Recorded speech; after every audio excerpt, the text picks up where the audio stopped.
من شرور أنفسنا ومن سيئات أعمالنا من يهده الله فلا مضل له ومن يضلل فلا هادي له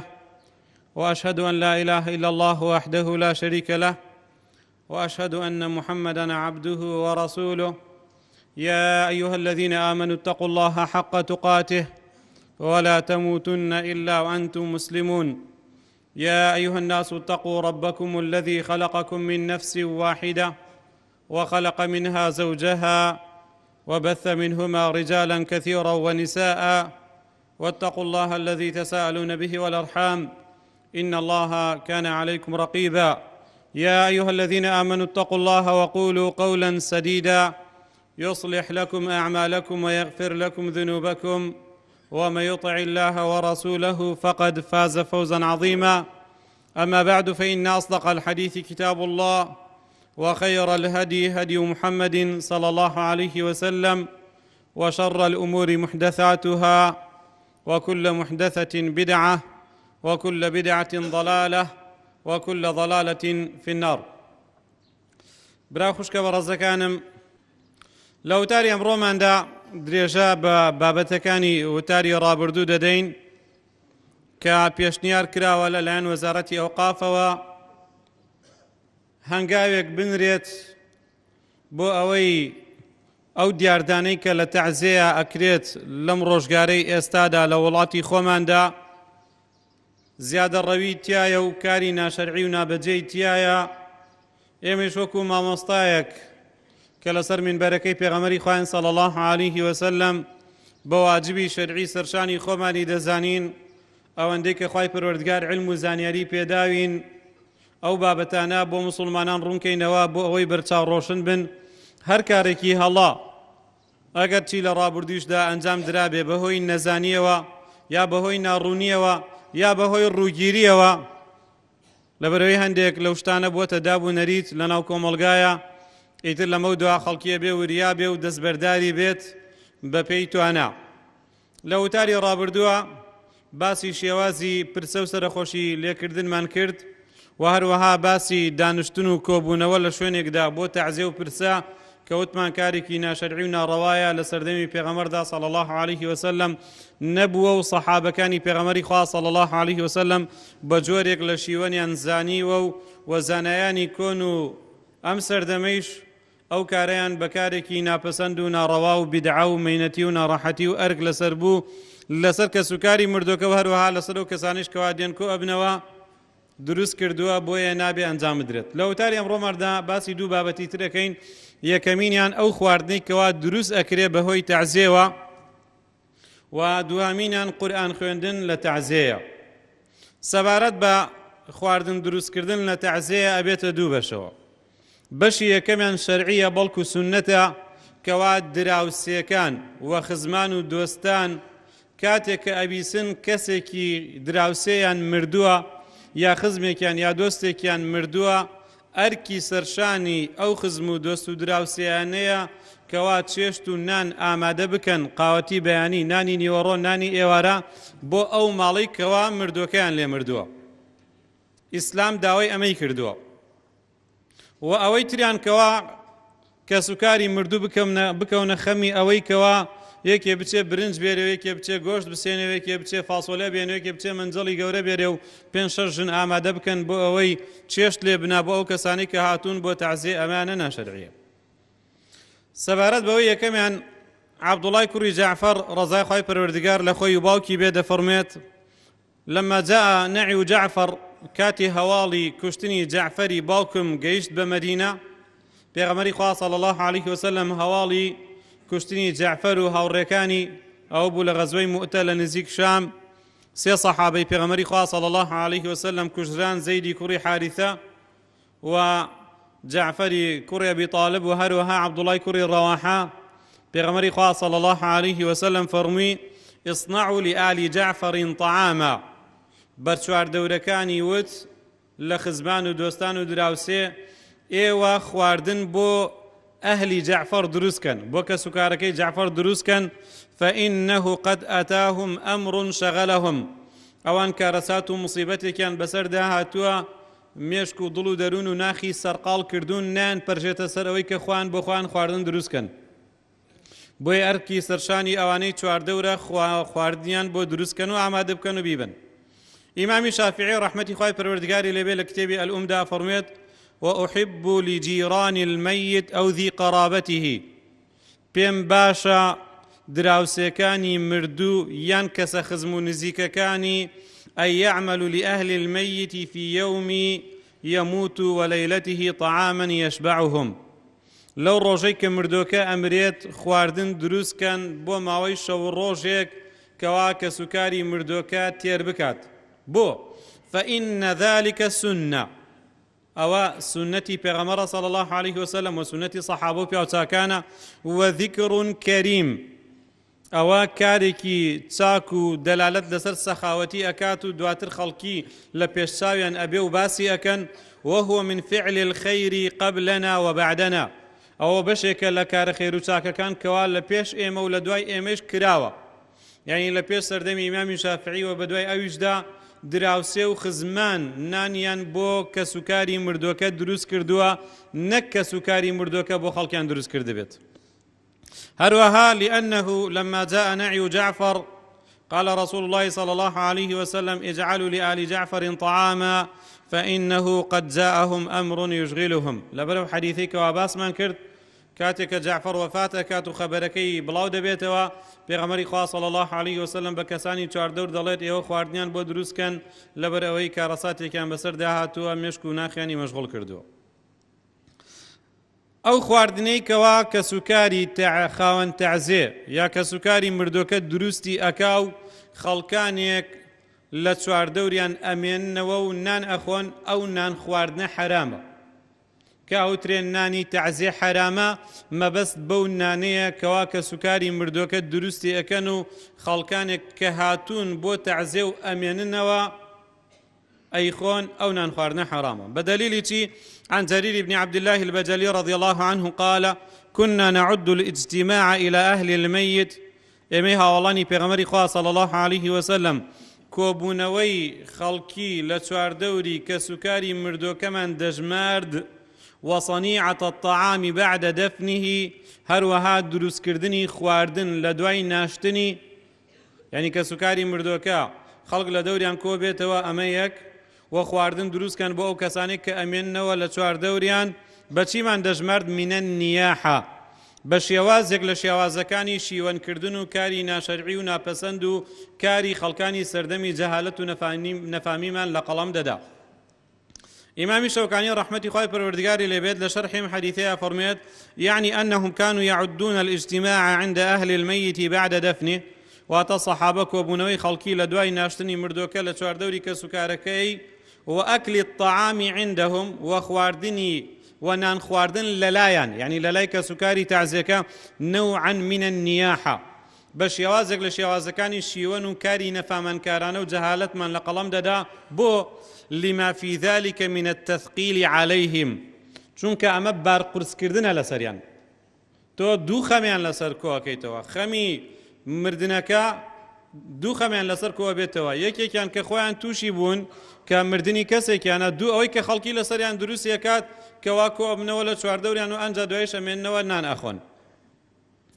بە هەمان شێوە دیارە ئەو ئاوەیش کەوا لە تەعزیەیە ئێستا پارەیەکی زۆر سەرفەکرێ ئاوە هێنرێت لە تەعزیەیە خەڵکی ئەیخوات ئەوەش هەر بە هەمان شێوە ناشەرعیە بەڵام ئەو ئاوەی کە لە سەر قەبران ئەدرێت خەڵکێک هاتووە بۆ سەر قەبران بۆ قەبرکەندن بۆ ئەوەی کەوا نوێژی لەسەر بکەن دوای شوێن جەنازەکە کەوتون لەوێ دوعای خێری بۆکەن ئەوەی لەسەر قەبران ئەدرێ ئەوە حەڵاڵە بەڵام ئەوەی کەوا لەو شوێنەیە کەوا خەڵک کۆ ئەبێتەوە بۆ تەعزیە و ئاوی مقەتەڕە هێنن ئەیدەن بە خەڵکی و پارەی پێدرێ ئەو ئاوەیش ناشەرعیە بە هەمان شێوەی خواردنەکە ابن صباغ و غەیری ئەویش کە زانایانی مەذهبی ئیمامی شافعین لە کتێبی مغنی المحتاج داهاتووە فەرموێت ئەما ئیصلاح ئەهلی المەیت طعاما کە سوکاری مردوو خواردنێک دروستکەن و ئامادەیکەن و جەمع الناس عليه و کۆکردنەوەی خەڵکی لەسەری و نان بدەن فبدعة غير مستحب أما بدعية وداهنراوة سنة نية وخوازدراو نية لشرعا لبر حديثكي جريري كوري عبد الله بجلي كإمام أحمد بن ماجه بسندك صحيح جراينتوا إمام قرطبي لتفسير كيدا فرميت التفسير الجامع لأحكام القرآن: الاجتماع إلى أهل الميت وصنعهم الطعام والمبيت عندهم کۆبوونەوە لە چواردەوری کە سوکاری مردوو و خواردن دروستکردن لەلایەن کە سوکاری مردووەکەوە ومانەوە لەلایەن كل ذلك من فعل الجاهلية هەموو ئەوانە کاری نەفامانکارانەیە هی سەردەمی ئەبوو جەهلە هی سەردەمی پێغەمبەر نییە صلى الله عليه وسلم. قال: ونحن منه الطعام الذي يصطنعه أهل الميت في اليوم السابع بەهەمان شێوەی ئەوەیان نزیک لەوە ئەو خواردنی کەوا کە سوکاری مردوو لە حەوتهەم ڕۆژە لە هەفتەیە دروستی ئەکەن ويجتمع له الناس وخەڵکی بە دەوریا کۆ ئەبنەوە يريدون به القربة للميت والترحم عليه مەبەستیان ئەوەیە خێرێک بۆ مردووەکە بکەن و بەڵکو بەهۆی ئەوە خوا ڕەحم بە مردووەکە بکات. وهذا لم يكن فيما تقدم ئەم کارە لە سەردەمی پێشینانی ئومەتی ئیسلامدا نەکراوە ئەوەی کە لە هەفتەیە ئەکرێت بە ناوی خێرەوە بە مردووەکە. ولا ينبغي للمسلمين أن يقتدوا بأهل الكفر شیاو نییە بۆ مسلمانان چاو لە کافران بکەن و لاسایی ئەوان بکەنەوە لە هەفتە و لە چلە و لەسەر ساڵە دیارە ئەوان ئەو کارانەیان کردو هەندێک لە مسلمانانیش لاسایی ئەوانیان کردوتەوە ئەوە جائز نییە بۆ مسلمان بیکات.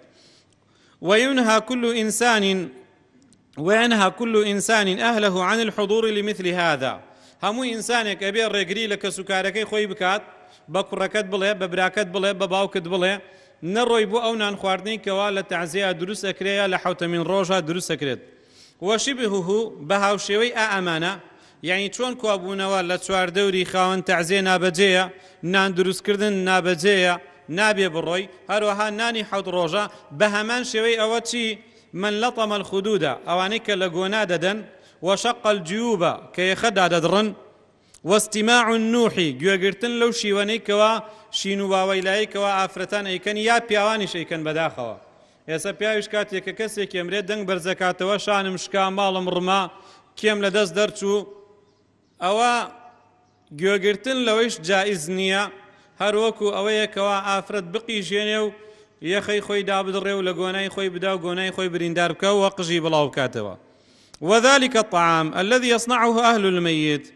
أو خواردني كخوان مردو دروسيكا كما ذكر بو شوازي كباس ما كرد فيجتمع عليه الرجال والنساء كواب يوان وجنان لدوري كوبنا وإخوان من فعل قوم لا خلاق لهم أو إيشي كسانك كلا قيامته بشيان لخيرنية يعني لبهاشت محروما. قال وقال أحمد أفرمي إمام أحمد فرميتي هو من فعل الجاهلية ئەو خواردن دروستکردنەی کەوا کە سوکاری مردوو دروستێکە و خەڵکی دێن لێ ئەخۆن ئەوە کردداری خەڵکی سەردەمی نەفامیە. ولا كتابي كشاف القناع دا فرميت ينوي فعل ذلك أي صنع الطعام لأهل الميت يعني دراوسيكان خزمان دوستان أو خواردنا بنيتي كسكاري مردوكا ودروسكان لا لمن يجتمع عندهم نكبو كسانك لدوريان كوبنوا ئەمە چیتە وڵامی تایە بۆ ئەوەی کەوا هەنێک خەڵکە ئێسێڵێ من دراوسەکان خزمەکان نان دروستەکەن بۆوانەوە هاتوونە بۆ تەعزیە نە ئەبێ خواردن بۆ خاوەن مردووەکە دروست بکرێت نەک بۆ خەڵکانی کە هاتوون لە دەوریان کۆبوونەوەتەوە. ئێستا جاری وا هەیە ئێمە لەسەر قەبران ئەڵێن مامۆستا بڵێ فڵانە کەس نانی دروست کردو بێن لە ماڵی ئەوانە نان بخۆن بۆ کێ بۆ کەسانی کە هاتوون بۆ تەعزیە نە ئەبێ دراوسێ خزم دۆست نان بۆ کە سوکاری مردووەکە دروستکە لا لمن يستمع عندهم نكبو أو كساني كالدين لدوريانا كوابنوا فيكره لأنه معونة على مكروه أو كاركي نابجيو نافسند لبرو يارمتيدانا لسر كاركي نابجيو نافسند ككوبنوي خلق لشوار دوري كسكاري مردوكا.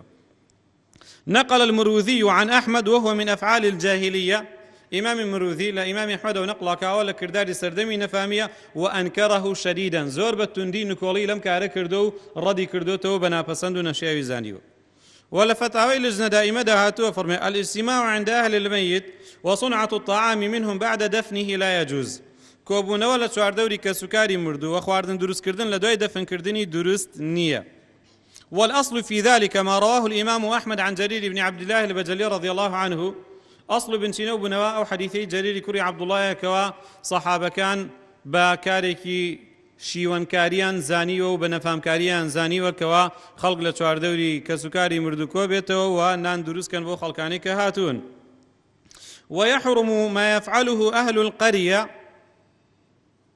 قسەی زانایان زۆر دقیقە ويحرم ما يفعله أهل القرية من جمع نقود يأخذون بها صيوانا ينصب إذا مات منهم واحد لمدة 3 أيام أو كاريكوا خلقي دي يا 10 قراك باركو أكنوا تادريك أهينن بۆ ماوەی 3 ڕۆژ تەعزیە دائەنن و نان ئەدەن بە خەڵکی. هەندێک لە خەڵکی ساڵێ مامۆستا کە سوکاری مردووەکە خۆیان نایدەن، خزمان و دۆستان و برادەران پارەی بۆ کۆکەنەوە، ئەوەش حرامە. ويحرم ما يفعله أهل القرية من جمع نقود يأخذون بها صيوانا ينصب، يعني تادريك خيميك هل أدان، إذا مات منهم واحد لمدة 3 أيام يأتي إليهم جماعة بعد جماعة، بول خلقي تيتو خلقي أروات في ذلك الصيوان لو خيمة يدايا لو قاعة يدا كيسش قاعة دروس كراوة، ويجلسون مدة من الوقت بو موايكي كم دانشن ثم يذهبون ويأتي آخرون كومال ديد أوان أرون كومال كيتر ديد، وهكذا حتى تنتهي هذه 3 الأيام بوشي تاسي الرجك طوابه، لأن ذلك بدعة لا أساس لها في الشرع المطهر، أو بدعة وداهن راوة هيج أصل بنوايك إلى شرعي باكي إسلام دانية. وهنوها فرمون دلت السنة صحيحة، فرمودي صحيحي بيغمري خواه صلى الله عليه وسلم بلغيه لسرسي على أن غير أهل الميت من إخوانه المسلمين غيري جغلك سكاري مردوك لبرا مسلمان كان هم الذين يصنعون طعاما ويبعثون به إلى أهل الميت، أوان خواردن دروسا كانوا أيبن بوك سكاري مردوكا إعانة لهم وكو يارمتيدان ولا لكردنويك بويان وجبرا لقلوبهم وبو ضل نواي كردنيان چونكم أوان ضليان بريندارو بيطاقة، فإنهم ربما اشتغلوا بمصيبتهم وبمن يأتي إليهم عن صنع الطعام وإصلاحه لأنفسهم. ئەوان بەهۆی ئەو موسیبەتەی کە سەرقاڵی کردن و ئەو کەسانی کەوا لە دۆستان و خزمان دێن سەرخۆشیان لێ ئەکەن بە شێوازی شەرعی سەرقاڵە بن ناتوانن خواردن بۆ خۆیان دروست بکەن و ئامادەی بکەن. أما صنع أهل الميت طعاما للناس واتخاذهم ذلك سكاري مردو خواردن دروست كانوا أما بكن بعادتك بو خويان فغير معروف فيما نعلم عن النبي صلى الله عليه وسلم ولا عن خلفائه الراشدين. شتيوا من نزاني وكي بيغمري خواه صلى الله عليه وسلم خليفة كاني لا أبو بكر وعمر وعثمان وعلي كاتيك كسي كان مردبه خواردنيان دروست كردبه بو خلقاني كهاتون أصلا خلق نهاتو تاوكو خواردن دروست بكن، بل هو بدعة بلكو أما داهنراو بدعية فينبغي تركها بيوست خلقي وازي لبينن لما فيها من شغل أهل الميت إلى شغلهم، زياتر كسكاري مردوكا سرقالك أو مشغول أكاد، ولما فيه من التشبه بصنع أهل الجاهلية. هروها خوش بهاندني شتايا بكاري خلقي سردمي نفامي والإعراض عن سنة رسول الله صلى الله عليه وسلم وخلفاء الراشدين رضي الله عنهم، وبشتكردنا لسنتي بيغمري خواه صلى الله عليه وسلم ولا سنتي خلفاء الراشدين كاني رضاي خواهي قريان ليبت. هروها فرمون لا يجوز لأهل الميت صنع الطعام درسني يبوك سكاري مردو خواردن دروس بكن سواء كان من مال الورثة أو نانا لباري ورثة كبت يعني كسكاركي، أو من ثلث المتوفى يالا يكل سرسي أو باري كوان مردوك بجيشتوا، أو من شخص يفد عليهم يا أو كساني كدين بو تعزير نا أبي كسكاري مردوكا بارا بدن نا لباري مردوكا خواردن دروز بكري نا لو خلقانيش وادين بو تعزير. أما قصي زانيانا من أي خيان موي كما كردي، لأن هذا خلاف سنة رسول الله صلى الله عليه وسلم، چونكم أما همي بيشواني سنة بيغمر صلى الله عليه وسلم. فقد قال عبد الله بن جعفر لما جاء نعي جعفر قال رسول صلى الله عليه وسلم اصنعوا لآل جعفر طعاما فإنه قد أتاهم أمر شغلهم. كاتك هوالي كشتني جعفر هات بيغمر خواه صلى الله عليه وسلم فرمي خواردن بك سكاركي جعفر دروس كان چونكم موان مصيبتي كان بسر دهاتو سر قالي كردون. وروي عن عبد الله بن أبي بكر عبد الله كري أبو بكر رزاقي قال لي جرنوا كفرميتي فما زالت السنة فينا بردام سنة لنا إيمدا أو هابوا كوا خلقي نانيان بو خاون مردو دروس كردوا حتى تركها من تركها تاوكو خلقي هندي كان وازيان ليه هنا وبداخوا لم دعانا قيشتو توي كوا كسكاري مردوكا خواردن بو خلقي دروس كان. هروها فرمون المشروع في صناعة الطعام أن يكون غير أهل الميت هم الذين يصنعون الطعام، أو كشرعية لخواردن دروس كردنا أو كوا جگل كسكاري مردو خواردن دروس كان بو كسكاري مردوكا، لأن أهل الميت قد نزل بهم من الفاجعة وحل بهم من المصيبة ما يشغلهم عن إعداد الطعام لأنفسهم. چونكم كسكاري مردو مصيبتو كارساتي كينا همواري وان بسرهات وسرقالي كردون لو كبتوان خواردن بخوان دروس كان. قال النبي صلى الله عليه وسلم اصنعوا لآل جعفر طعاما فإنه قد أتاهم ما يشغلهم وأما إقامة المآتم جيراني تعزيو ماتميني وبناء الصواوين داناني خيمة هەڵدان یا قاعە دروستکردن لتقبل العزاء بۆ وەرگرتنی پرسە و سەرخۆشی ئەو خەڵکانەی کە دێن پرسە و سەرخۆشیان لێکەن و ئەمان پێشوازیان لێ بکەن و ئیطعام الحاضرین الطعام و خواردندان بەو کەسانی کە ئامادەی تعزیە و پرسە ئەبن فليس من هدي النبي صلى الله عليه وسلم أو بشك نية للريرو ريبازي بيغمري خاص صلى الله عليه وسلم والخير كل الخير في اتباع هديه والاقتداء بسنته خير تاكل تيدايا لا شوين كوتنو ريرو ريبازي بيغمر صلى الله عليه وسلم وشوين كوتني سنتكيتي وكو خاي قرأ القرآن فرمت لقد كان لكم في رسول الله أسوة حسنة براستي بيغمري خاص صلى الله عليه وسلم باشترين سرمشق رابر وما مستيب ايوه بوكي لمن كان يرجو الله واليوم الآخر بۆ کەسانێک کە ئومێدیان بەخوا و ڕۆژی دوای هەیە بەڵام ئەوانەیە کە ئومێدیان بە دنیا هەیە و لە دنیادا باس بکرێن ئەوانە بەداخەوە لە قیامەتە خۆیان مەحرومەکەن لە خێر وەکو ئیمامی قورطوبی فەرمی وذەکر الله کەثیرا هەر کەسێ ذکری خوا ئەکات ئەوێ ناوی خوا لەسەر زمانی بێ با شوێن سنەتی پێغەمبەری خوا بکەوێ صلى الله عليه وسلم هذا واستغفر الله لي ولكم إن الله هو الغفور الرحيم الحمد لله رب العالمين والصلاة والسلام على رسوله الأمين وعلى آله وصحبه ومن دعا بدعوته وتبعهم بإحسان إلى يوم الدين قرآن خوێندن لە تعزیە خی پەروەردگار لە قورئاندا فەرمێت وأن ليس للإنسان إلا ما سعى ئینسان هیچ شتێکی پێ ناگا پاداشت و ئەجری هیچ کردارێکی پێ ناگا إلا ئەوە نەبێت کە خۆی هەوڵی داوە خۆی بۆ خۆی ئەنجامی داوە إمام ابن كثير لتفسير أما أتدى لقرآن دافر لا تفسير كيدا فرميت ومن هذه الآية الكريمة لم آية بيروزوا استنبط الشافعي رحمه الله ومن تبعه إمام الشافعي رحمة خوي قال به وأوانيش كشون إمام الشافعي كوتون لم آيته تي درهن هلا جنن أن القراءة لا يصل إهداء ثوابها إلى الموتى قرآن خويندن هدي كردني پاداشتكي ناقا بمردوان لأنه ليس من عملهم ولا كسبهم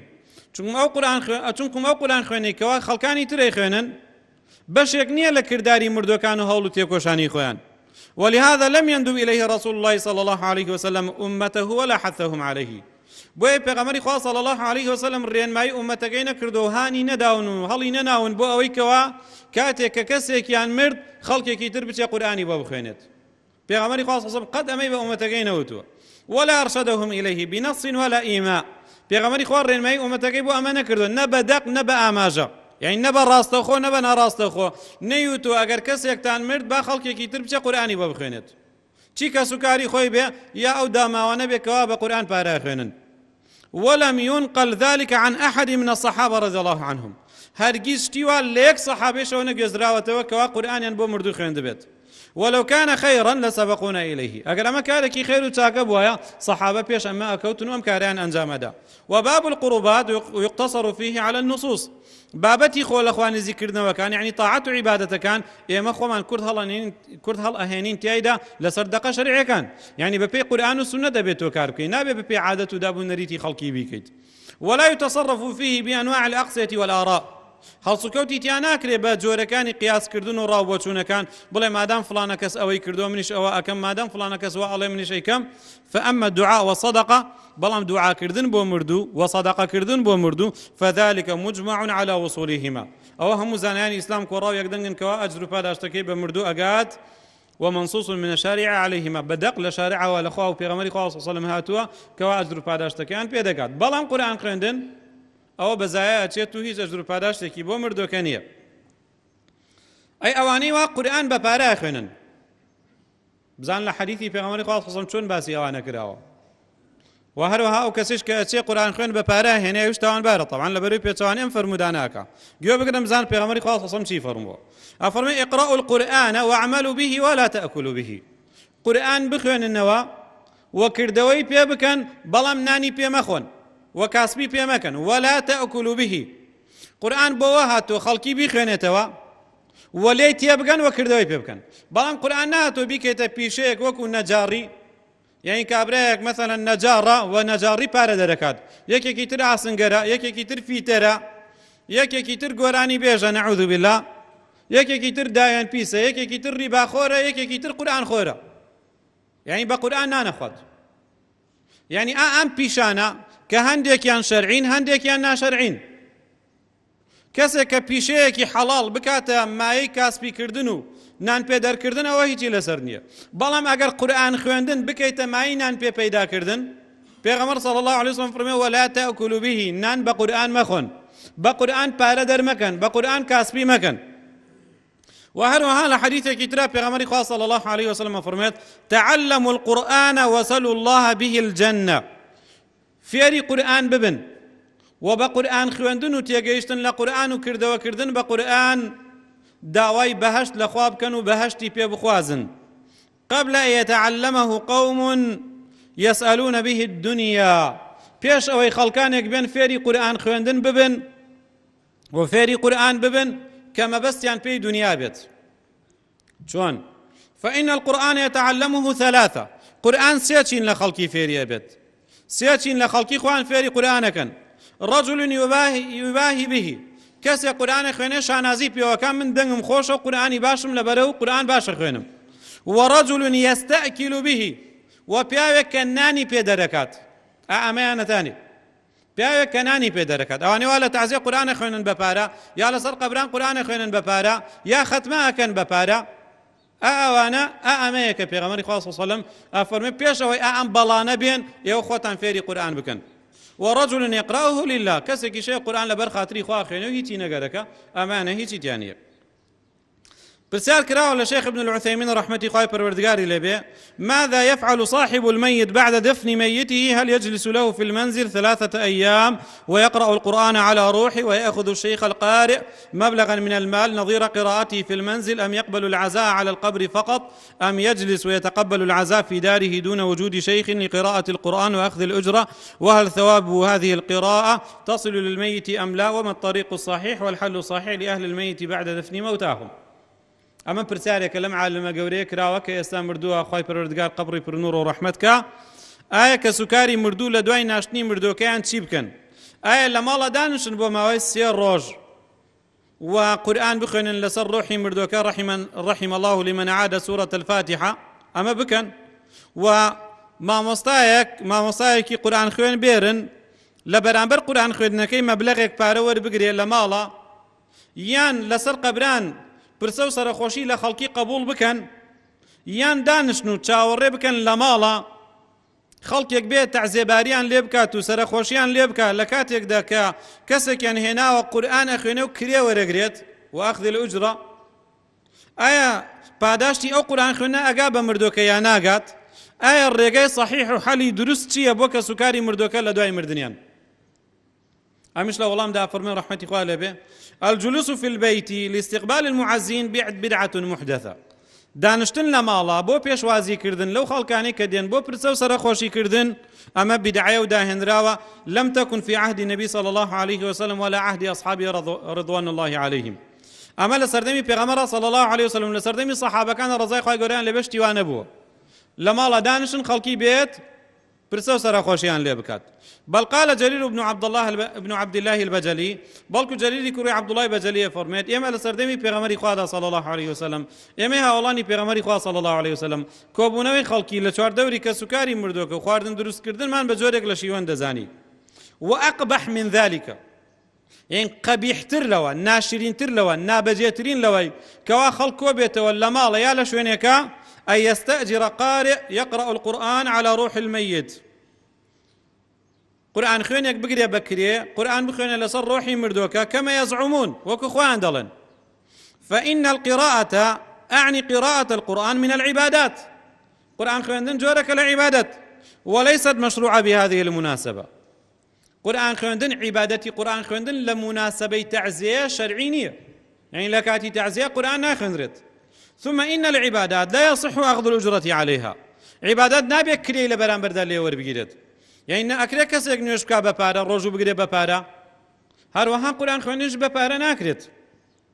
والأجير القارئ ليس له ثواب عند الله، أو ملائكة هندراوا يا أكل كملائكة هندراوا قورئانە خوێنێ بە پارە بکرێ ئەوە هیچ پاداشتێکی لای خوا نییە لأنه استعجل ثوابه چونكم لدنيا كريكي خوي ورقرتو باركي خوي ورقرتو باراشكي خوي ورقرتو وحينئذ لا ينتفع الميت بقراءته بعد ما بباريكات كواتم مردوكي هي سوديك لقرآن خوينكا نابينت والطريق صحيح بعد الدفن رقيت درست لدوي ناشتني مردوتشيا أن يوقف على القبر لسر قبرك بوستي ويستغفر للميت داوي لي خوشبون بو مردوكا بكي وداوبكي خوي قورا دامزراوي بكات وەرکو چۆن پێغەمبەری خوا صلی الله عليه وسلم کاتێ مردووەکە ئەنێژرا لەسەر قەبرەکە ئەوەستا ئەی فەرمووی استەغفروا لأخيكم وسلوا له التثبيت فإنه الآن يسأل یعنی ئەو خەڵکی کە هاتووە بەسەر قەبران بڵێن خوایە لەم برایەمان خۆش بە یان لەم خوشکەمان خۆش بە و دامەزراوی کە لە کاتی وەڵامدانەوەی پرسیارەکانە ئالەو کاتانەیە دوعای خێر بۆ مردووەکە ئەکەی بۆی کەوا خوای پەروەردگار لێی خۆش بێ و خوای گەورە دامەزراوی بکە ثم ينصرف دعاء هذا كيتي ولا يشكاري خوي أما العزاء فمن كان متأثرا من أقارب الميت أو أصدقائه بلان برسو سر خوشي كردن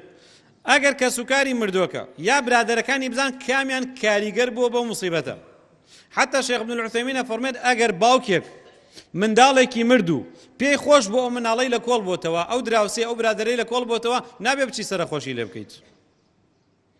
بەڵکو پرسە و سەرخۆشی بۆ کێ بۆ کەسێک تووشی موسیبەت بووە دڵگران و بێتاقەت بووە لە کەسان و دۆستانی وە لە برادەرەکانی ئەوە پرسە و سەرخۆشی لێکردنە فإنه يعزى فيؤمر بالصبر واحتساب الأجر سەرخۆشی لێ دەکرێت دەڵێ سەبر و ئارامە دەبێت چاوەڕێی پاداش بەلای خوا و پێی دەوترێت إن لله ما أخذ ولله ما أعطى وكل شيء عنده بأجل مسمى بدون اجتماع بەبێ کۆبوونەوە لە شوێنێک وإيقاد أنوار بەبێ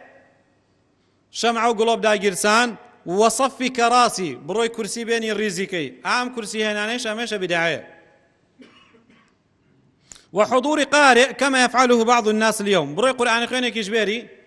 خيمية كالضي كوبي توا كرسي بيني الريزي بكي قرآن خينك إجباني فإن ذلك من البدع المحدثة هم أمانة بدعو داهندرون لإسلام اشتوان نبوه ونكراوه وهروها فرمت اجتماع أهل الميت للعزاء واستئجار قارئ يقرأ شيء من القرآن بدعة منكرة كوبونوي كسكاري مردو لشوينك دا وهناني قرآن خوينك قرآن بخوينه بكرية أما بدعية ومنكرة أوشتك الإسلام دانية لأن اجتماع أهل الميت للعزاء لم يكن معروفا في عهد النبي صلى الله عليه وسلم وأصحابه كوبونوي لشوينك أبو تعزية لسردمي بيغمري خواه صلى الله عليه وسلم صحابة كان اشتوا زانراو نبوه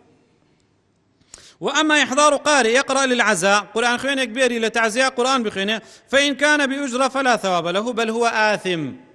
أجر بكري بخينه أو هيج بعداشي دسناك أو قرآن خوينه بلكو تاوان بارا وحينئذ لا ينتفع الميت بقراءته مردوكا هيج سودك لقرآن خوينكي نابينت وإن كان بغير أجرة أجر بكريش نبي لو أنا بلن كاك كسيك هني برادر دوستك خزمك بري قرآني بخينت فالقراءة للعزاء بدعة لا ثواب فيها قرآن خويندن لتعزية بدعية وهيج باداشتكي تانية وهروها أفرمت وأما اجتماع أقارب الميت في بيت واحد وتوافد الناس عليه من كل جهة كوبونوي كسكاري مردول ليك مالا وخلقي تشين بين بولايان لهم الريك ولهم لايك وصنع الطعام دروس كردني خواردن وتهيئة الكراسي ريس كردني كرسي وعمادة كردني كرسي بو خلقاني كدين ونحو ذلك هاوشي وكان فكله خلاف السنة وخلاف ما كان عليه الصحابة الكرام رضي الله عنهم همو أوانا بيتواني سنتي بيغمر صلى الله عليه وسلم وبيتواني أويك وصحابة كان بيغمر خواه صلى الله عليه وسلم لسريبون بل إن ذلك يعد من النياحة عندهم بلكو أو كارانا بشيوازك لشيوازك كان الشيوان دادن ريلي صحابة كان بيغمر خواه صلى الله عليه وسلم ومن مفاسده لزرر زیانەکانی ئەم کارانە کۆبوونەوەی کە سوکاری مردوو لە شوێنێکە خواردن دروستکردن بۆ خەڵکانەی وا دێن ڕیزکردنی کورسی هێنانی مەلایە قورئان بخوێنێ بەکرێ زەرەرەکانی چین یەکێک لەوانە سبب أن يكون سببا لعذاب الميت في قبره مردوو سزا ئەدرێ لە قبرەکەیە کێ لە ئێوە حەزەکە لە قبرەکەیە سزا بدرێ بەهۆی ئەو کارانی کەوا خەڵکی ئەیکات شون بيغمري خواه صلى الله عليه وسلم فرميت الميت يعذب في قبره بما نيح عليه مردو لقوركيا سزا أدريت چنك سكاركي شيوان وكاري ناشرعي بكن نياحة يعني شيوان كردن لخودان يخدادرين يعني كوبونو بو تعزيه يعني خواردن دروس كردن بو خلق ڕزکردنی کورسی هێنانی مەلایەک بۆ قورئان خوێندن ئەمانە گشتی ئەبێت تەمای عەذابدانی مردووەکە لە دوای مردنی بەمەرجێک ئەگەر وەسیەت نەکات بڵێ خەڵکینە واز بێرن لەم کارانە من لە دوای مردنم ڕازی نیم بۆیە ئێمە وەسیەتێکی شەرعیمان نووسیوە سەبارەت بە تەعزیە و پرسە و تەعزیەباری لە دوای مردن دوای ئەوە توانن لە فەقیهەکان وەری بگرن ئەو وەسیەتە بکە بۆی لە دوای تۆ ئەگەر کەسێک ئەم شتانەی کرد تۆ تاوانبار نەبیت ئەگەر وەسیەت نەکەی ئەیزانی خەڵکی ئەیکەن ئەوە تۆ لە قیامەتە بەرپرسیارە بیت و لە قەبرەکەدا سزا ئەدرێی خوا پەنامان بدا بدليل ام حديثي كبيغمري صلى الله عليه وسلم فرميت الميت يعذب في قبره بما نيح عليه كسل اي ورازي بيت افرمت فهل يرضى احد ان يعذب ابوه او امه او ابنه او ابنته كسل اي ورازي باوكي يا دايكي يا كركي يا كسكي او احد من اقاربه بشيء من صنعه كسل اي ورازي بيك لخزمكاني بهوي كرداري تو سزا بدريت ئەگەر تۆ ڕاستەکەی خۆش دەوێت و تووشی موسیبەت بوویتە فليجتنب ما يكون سببا في تعذيبهم خۆت لەو شتانە بە دوور بگرە کە ئەبێتە هۆی تعذیبی مردووەکە و عەذابدان و سزادانی هەروەها لە مەفاسد و زەرەر و زیانەکانی ئەو کۆبوونەوەیە بۆ تەعزیە المشقة على الناس ناڕەحەتی و مەینەتی دروستکردن لەسەر خەڵک في الحضور من كل جهة خەڵکی لە هەموو لایەکەوە بێنە مەعزێت و مەینەتیە بۆ خەڵکی لا سيما في أيام الحر والبرد والأمطار والرياح بتابد للروجاني قرما وسرما وباران بايا وذلك أنه لما صار هذا الشيء عاد عندهم كأم كوبنا وتعذيب وتعادتك لنا وخلقا صار المتخلف عنه عرضة للقدح بالسب في حضوره والغيبة في غيبته أو كسيك نايب وتعزيب تعني لي أدريت للري خويا قسي بيها كاتيا كان شخوي أعماد نبي غيبتي كان أولا فلانا كس نهاد بوتعزيب ئامادەی تازیەکەمان نەبوو وصار يأتي كالمكره وەکوی بە زۆر بیهێنی ئێستا خەڵکی گشتی واڵێ ئەڵێ وەڵێ ئەمە ناچارین ئێمە ڕووگیرین بەخوا پێوە بووینە ئەو خەڵکانی کە ئێمە تێکەڵی خەڵکە بێ من ناچم بۆ تازیە هەر نەڕۆشتم بۆ تازیە نایشتم نزیکترین کەسم لەم ماوەیە مردووە دادام بووە نەڕۆشتمە بۆ تازەکەی تا سەرقەبرانە ڕۆم و دوایی خوا حافیز بەڵام ئەو خەڵکەی تر ئەڵێ وەڵێ ئێمە ناچارین ابن العثيمين فرمي يأتي كالمكره وكواك بزور بيتيري بناتاري بيتيري وربما ترك أشغالا تهمه واز لە هەنێ ئیشوکار بێرێ کەوا ئەو گرنگە بەلایەوە خەڵکێکەیە وازی لە دەوام پێهێنن دەوامەکەی بەجێ دێڵێ ئیشوکاری خەڵکی پەکیەکەوێت یا کار و کەسبەکەی پەکیەکەوێت خەڵکی وایە گە ڕۆژێ ئیش نەکە پێوە دیارە ڕۆژێ نەچێ بۆ کرێکاری نەچێ بۆ بەقاڵی نەچێ بۆ سیارەکەی کەوا نەفەری پێگوێزێتەوە بە ماڵ و مناڵەکەیەوە دیارە ئەمە شەرعی نییە خەڵکی لە کار بخەی بۆ ئەوەی بێت بۆ تەعزیە وربما تعرض للخطر في الطرقات الوعرة لو أنا توشي ما ترسيب بين لو رجعني كوانا هموارة يستشني حادثي سيارة أبي بهوي تعزيو بتلفونك بنامك بكسك ترات واني تعزيباري بنيري تو يا سرخوشي وبرسو سرخوشي لبكتو هيج في يسناك سفر بكي أو عزيتو مينتي أنا بخد دروس بكي أو الإسلام ده ضرريه ويكيكيت لما فاسد كانوا كوتايكي أنه ربما يحضر قارئ يقرأ القرآن جاري قرآن خوينك هنا قرآن خوينيت وربما أخذ القارئ على قراءته من تركة الميت وغيرها لميرات مردوك يا لغيري أو بارابات وهو إذا قرأ من أجل أخذ الأجرة أقل قرآن خوين لبر كريكا قرآن بخوينيت وكتون الله الشيوان بوها لسكا كانك بو حسين أو أنا خمي باركيك إخوان وريقرنك خمي تعزي مردوكان بيت لم يكن له ثواب عند الله تعالى أو أنا باداشت ينيا للايخوا بل هو آثم بذلك أو كذلك قرآن خوينا ببارت تاوان باربن ببارا ورقردنا